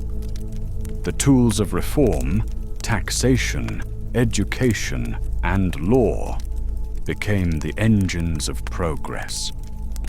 This quiet, procedural socialism achieved what revolutions often destroyed: stability. But it also faced new contradictions. Global markets outpaced national governments. Automation threatened jobs. Inequality re-emerged in subtler forms. Still, democratic socialism remained a living force, patient, self-correcting, and deeply moral. It proved that compassion could be planned, and that power, once tempered by conscience, need not corrupt. In the decades after 1945, the nations that blended market freedom with social protection became some of the richest and most stable on earth. Citizens enjoyed security without servitude, ambition without anxiety. The mature left had turned revolution into governance, an ethic of responsibility as much as resistance. It no longer promised paradise, it promised decency, and for a time, that was enough. Even today, when the word socialism divides hearts, its democratic form endures, in the belief that prosperity without purpose is hollow. The story of socialism had begun in factories and ended in parliaments, not with a shout, but with a conscience. Chapter 12: Collapse and Reckoning. By the 1970s, the Soviet Union seemed immovable, a nuclear giant stretching from the Baltic to the Pacific. But beneath the parades and slogans, decay had set in. Under Leonid Brezhnev, the system grew stagnant. Bureaucracy thickened, corruption spread, and innovation stalled. The planned economy, once a miracle of mobilization, became a maze of inefficiency. Factories produced goods no one wanted. Workers earned wages detached from output. Censorship numbed public life. When Mikhail Gorbachev came to power in 1985, he inherited not a superstate, but a frozen one. He launched reforms, perestroika, restructuring, and glasnost, openness, to revive socialism through transparency and limited freedom. But these words, once spoken, loosened the system's foundations. For the first time, the Soviet Union began to tell itself the truth, and the truth was fatal.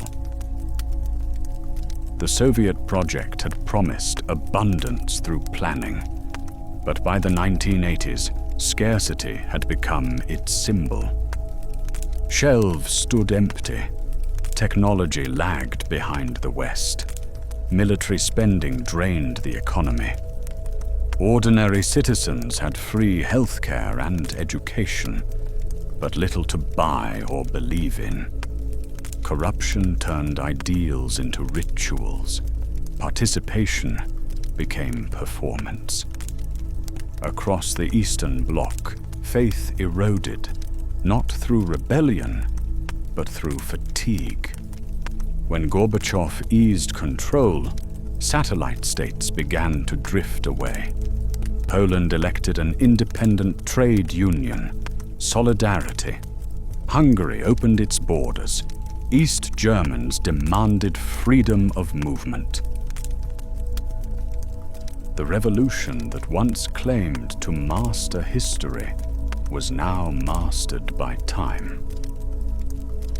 In the autumn of 1989, the world watched a miracle unfold.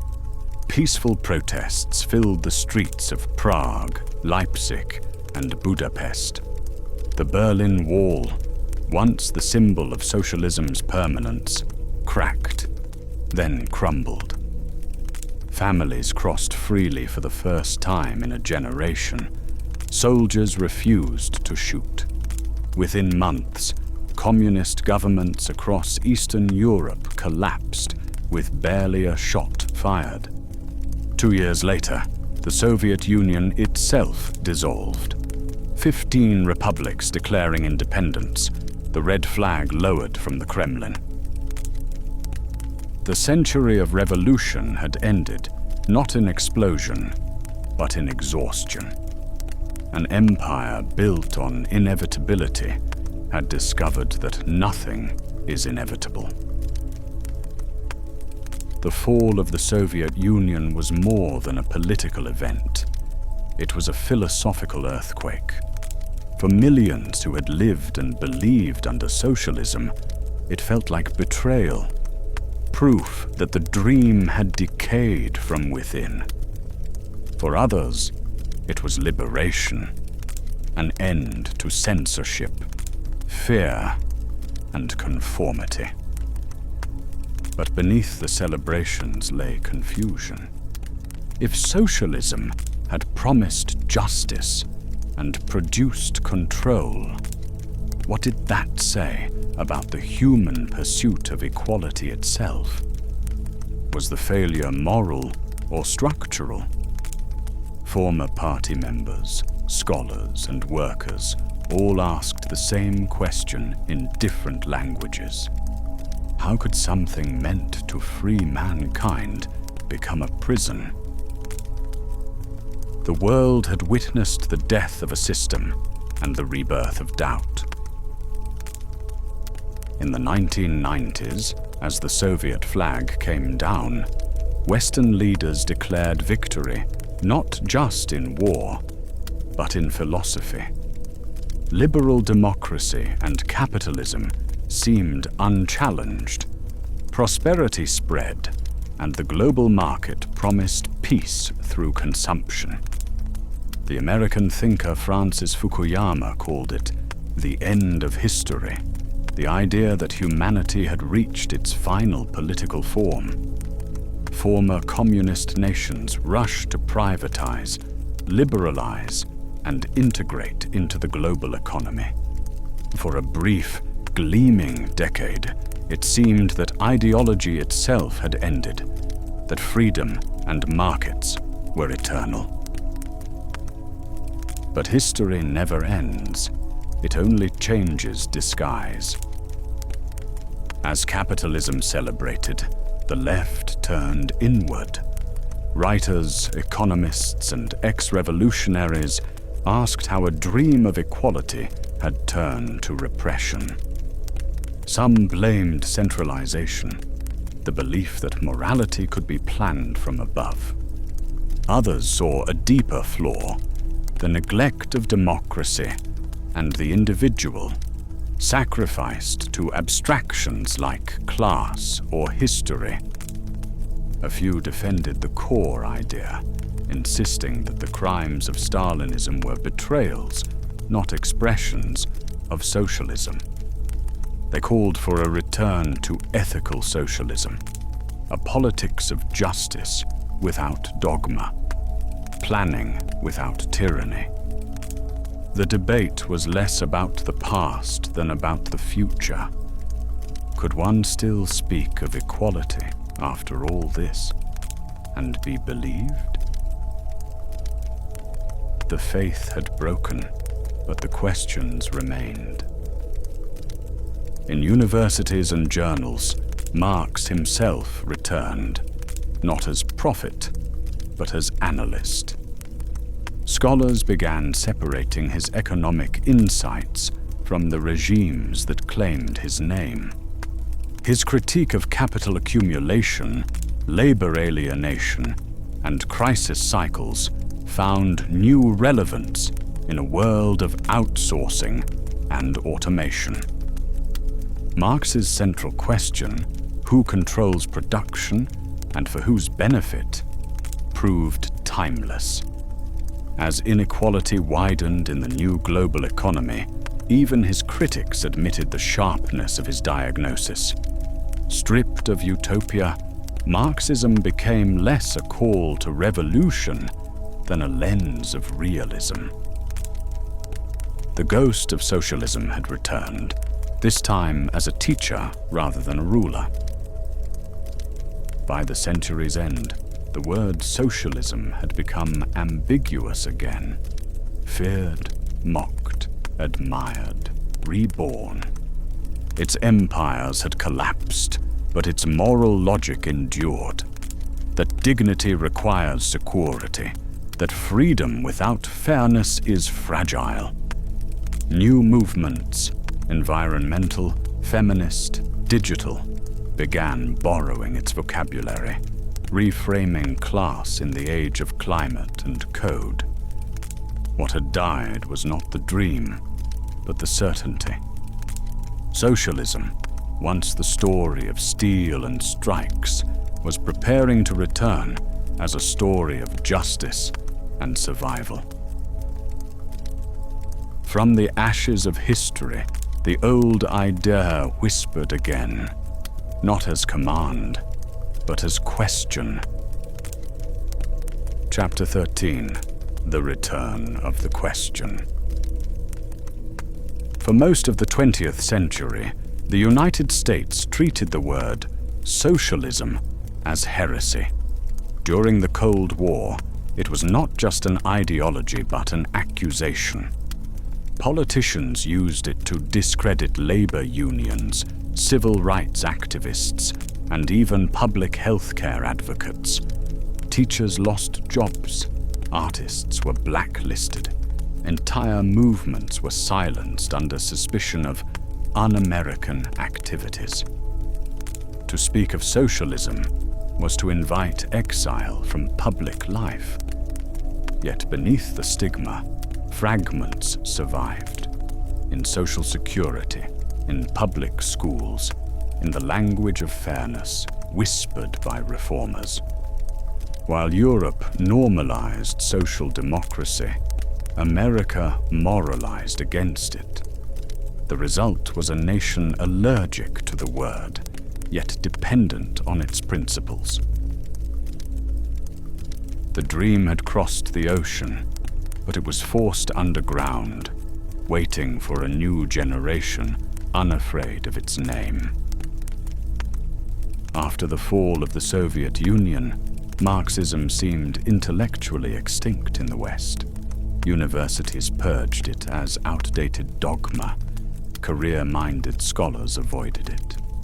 But in the quiet corners of academia, literature, sociology, critical theory, the Marxist lens persisted.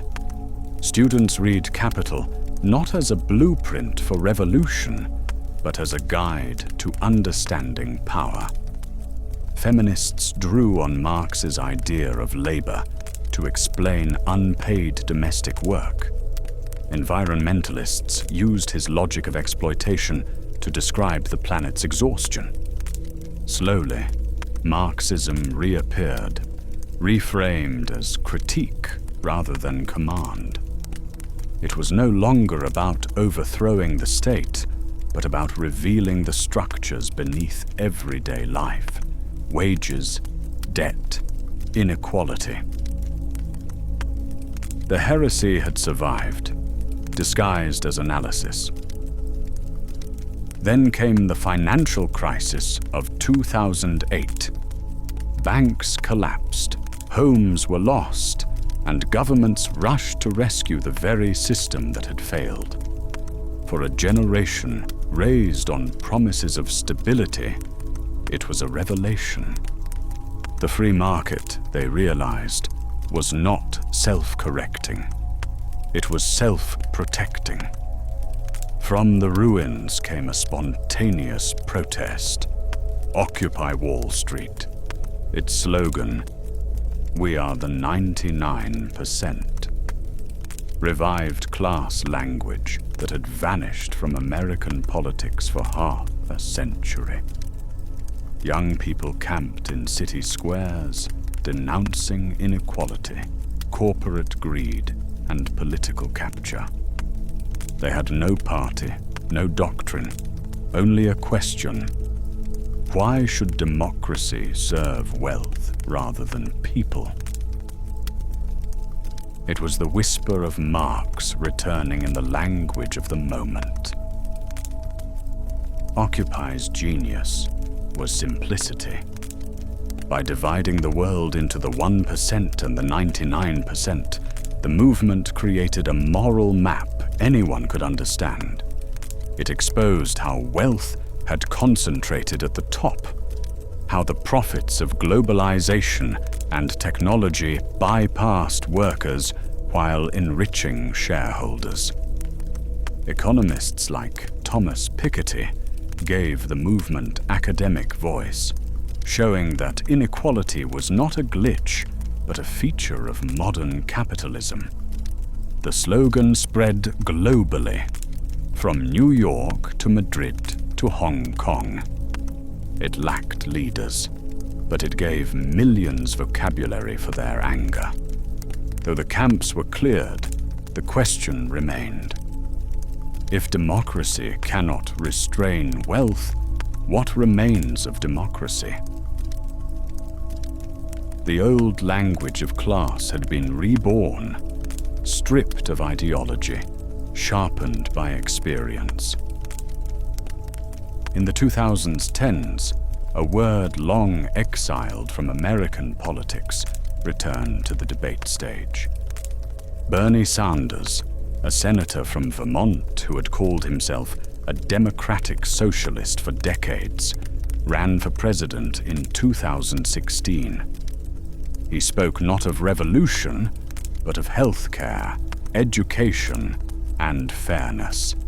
Ideas long mainstream in Europe, but radical in the US. To the surprise of the establishment, millions of young voters rallied to him. They saw socialism not as state control, but as moral common sense, a society that values people over profit. His campaign normalized the word, even if it didn't win the White House. It reminded the nation that compassion, too, can be policy. After a century of silence, the word had finally come home. The Sanders movement opened a wider door.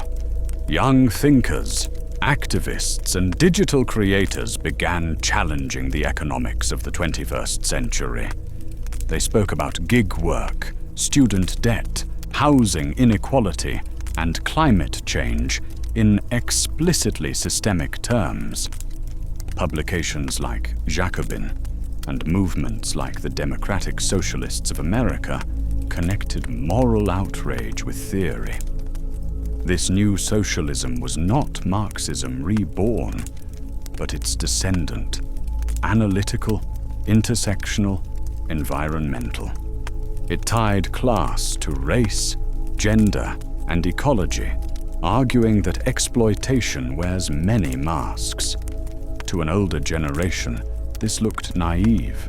To the young, it felt like finally naming what was wrong. Socialism was no longer a memory. It was a vocabulary for a world that still hurt. Technology, the great equalizer of information, became the amplifier of inequality. Social media turned economics into daily spectacle. Billionaires posting rockets while workers scrolled through layoffs. Algorithms rewarded outrage. Images of wealth and struggle collided on every screen. Meanwhile, automation, inflation, and insecure work deepened anxiety. For many, socialism's return was less ideological than emotional, a response to exhaustion. Online communities debated Marx, shared union drives, and exposed corporate abuses in real time. Memes replaced manifestos, but the energy was the same. A generation discovering solidarity through screens. The internet had done what pamphlets once did. It made injustice visible and unbearable. As socialism re-entered public life, reactions split sharply. To some, it promised fairness and human dignity. To others, it revived the ghosts of tyranny. Old fears of control, inefficiency, and lost freedom resurfaced in new debates. But the discussion itself signaled change. Socialism was no longer taboo. It was an option. Even its critics now spoke its language. Inequality, justice, shared responsibility. The word regained complexity, no longer a slur or slogan. And in that complexity lay hope that the lessons of the past might finally meet the needs of the present. The dream was back, humbler, wiser, and still unfinished. Every century rediscovers the same question in different words. How should we live together? The industrial worker, the colonial subject, the student, the gig laborer, all ask it anew. Socialism as idea and instinct returns each time inequality grows unbearable. It never ends history, it simply reopens it. The collapse of one empire, the rise of another, these are only pauses in a longer conversation about justice. Perhaps socialism's destiny is not victory, but recurrence. To haunt, to challenge, to remind. As long as freedom feels unfair, the question will return. Chapter 14. The New Socialism. Ownership and Work. The 20th century left socialism with a hard-earned lesson. Control is not the same as justice. The dream of central planning proved that state ownership could still mean power for the few. Factories could be nationalized and still exploit their workers. The flag could change, while the hierarchy remained the same. Real equality, thinkers now argue, cannot be decreed from above. It must live inside the structure of daily life. The lesson of the Soviet century is not that socialism failed, but that it mistook centralization for solidarity. If freedom means participation, then a new socialism must ask a deeper question. How can people own not only property, but power? The next revolution would not seize the state. It would democratize the workplace. Marx once wrote that freedom begins not in politics, but in production, in how people cooperate to create their world. For him, the factory was the hidden stage of history, a place where power became visible. Who decides the rhythm of work? Who takes the product? Who sets the wage? Modern theorists have returned to this idea, seeing the workplace as the true frontier of democracy. In political life, citizens vote once every few years. In economic life, they obey orders daily. The new socialism seeks to close that gap, to make economic participation as democratic as the ballot box. If democracy ends at the factory gate, then it never truly began. Across the world, a quieter revolution is already underway, not through parties, but through practice.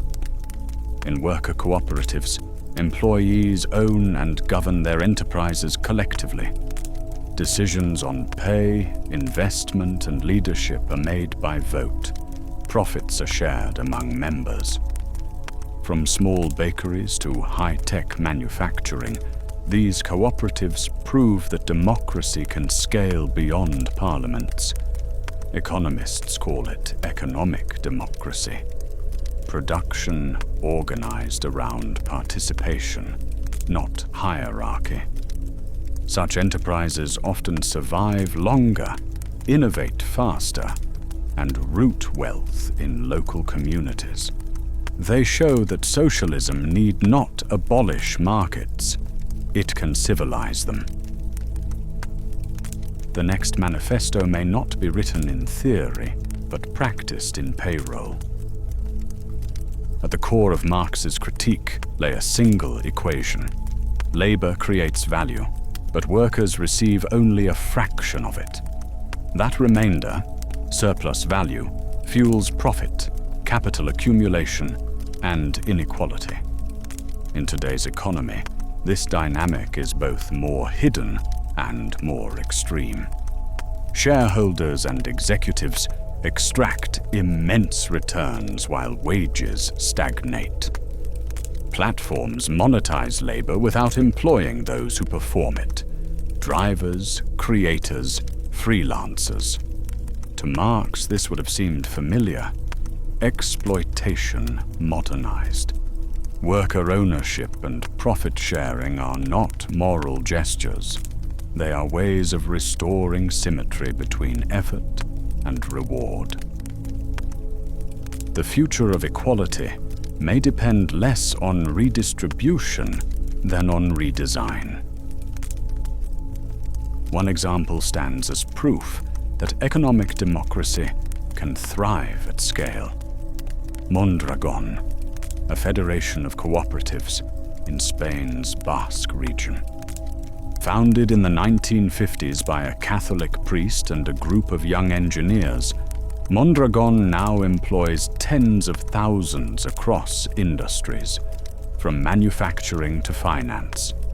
Workers elect management, reinvest profits into education and research, and limit wage disparities between top and bottom. The model is not perfect. Competition and globalization strain its ideals, but it endures as a living experiment in collective ownership.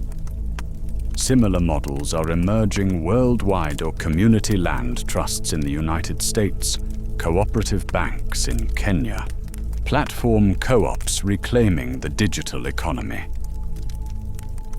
Each shows that socialism's renewal may not come from governments, but from how people choose to work together. Even where capitalism delivers abundance, it struggles to deliver purpose.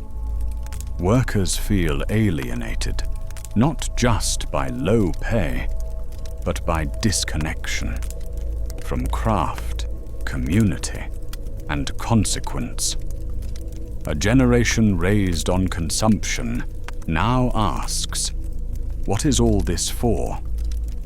As jobs become abstract and competition endless, life itself feels commodified. Sociologists speak of the meaning crisis, anxiety born not of poverty, but of pointlessness. Here the new socialism finds its voice, the belief that economic systems should serve not only survival, but significance. Ownership is not just about assets, it is about belonging to one another, to our work, to the future we build. The greatest poverty of the modern age is not material, but moral, a loss of meaning that cooperation might restore. Where 19th century socialism fought factories, 21st century socialism confronts the planet itself. Climate change exposes the limits of unrestrained growth. The earth has become the new exploited worker. Movements like the Green New Deal unite environmental and economic justice, arguing that the same system that heats the planet also impoverishes its people. To decarbonize industry is to redesign society. Cleaner energy, public transport, sustainable housing, and green jobs. This is socialism as stewardship, equality extended to future generations. It reframes prosperity as harmony between human need and natural balance. Once, socialism sought to free man from the machine. Now it seeks to reconcile man with the planet. Automation, once a dream of liberation, now threatens to erase livelihoods. Artificial intelligence and robotics promise vast productivity, but concentrate profit in fewer hands. In Marx's time, the worker feared the machine. Today, the worker serves it. The new socialist question is digital. Who owns the algorithms? If automation replaces labor, should society not own the means of automation itself? Some propose data cooperatives and public AI models. Collective ownership of information, the new raw material of value. In a world where software commands economies, ownership of code may define freedom itself. The next frontier of equality may not be land or factory, but the cloud. At its core, socialism was never only about economics. It was about human dignity. The freedom it seeks is not escape from others, but participation with them. The freedom of belonging. After centuries of polarization, the new socialism returns to its oldest question. How can we be equal without being the same? Its answer is shared power, not control by the state, nor domination by capital, but cooperation guided by conscience. This is freedom redefined, not the right to compete alone, but the ability to thrive together. Equality at last becomes not constraint, but connection. The socialism of the new century is less a program than a perspective, a way of seeing the world as interdependent and repairable. It imagines economies that measure success by well-being, not GDP. Work designed for purpose, not survival. It sees democracy extending into the places we labor, learn, and create. Its symbols are not hammers and sickles, but solar panels, open source code, and cooperative credit unions. This is not nostalgia, but evolution. The idea that fairness must adapt as fast as technology itself. Socialism's future may not lie in manifestos, but in models, living, local, and humane. The old faith in history has ended. The new faith is in participation. And so, from the wreckage of old empires, the idea rises again, quieter, wiser, still burning. Chapter 15. The Dream Endures. Across 2 centuries, the word socialism has meant many things: rebellion, control, justice, failure, hope. But beneath every version lies the same human question. How can freedom and fairness coexist? How can we live as individuals and still belong to something larger than ourselves? Capitalism exalts freedom, but forgets solidarity. Socialism exalts solidarity, but risks smothering freedom. Each is incomplete without the other. And so the argument continues, not to be won, but to be tended, generation after generation. Socialism, at its deepest, is not a blueprint, but a mirror. It reflects whatever a society believes about justice, power, and human worth. When that reflection darkens into tyranny, it warns. When it shines with compassion, it inspires. Its failures were real. Gulags, censorship, fanaticism. Yet so were its triumphs. Universal health care, public education, labor rights, and the belief that poverty is not inevitable. Every reform we now take for granted was once branded socialist. Even its enemies inherit its victories. From Saint-Simon's brotherhood to Marx's materialism, from Lenin's revolutions to Sweden's welfare states, from Cuban schools to Silicon Valley cooperatives. The story of socialism is the story of human beings trying to make fairness work. It has marched under red flags and whispered through social policy. It has ruled empires and lived quietly in classrooms. And through every rise and fall, one truth endures. People cannot thrive in systems that treat them as things. The psychology of equality runs deeper than ideology. It begins in childhood, that instinctive cry, "This is not fair," and matures into a moral sense that freedom means little if it belongs only to the few. That instinct outlives every manifesto. It is what sends workers to organize, students to protest, and citizens to demand dignity in their democracy. It is why the idea returns whenever inequality becomes unbearable, not as dogma nor as destiny, but as a reminder that systems exist for people, not the other way around. The dream endures because the need endures.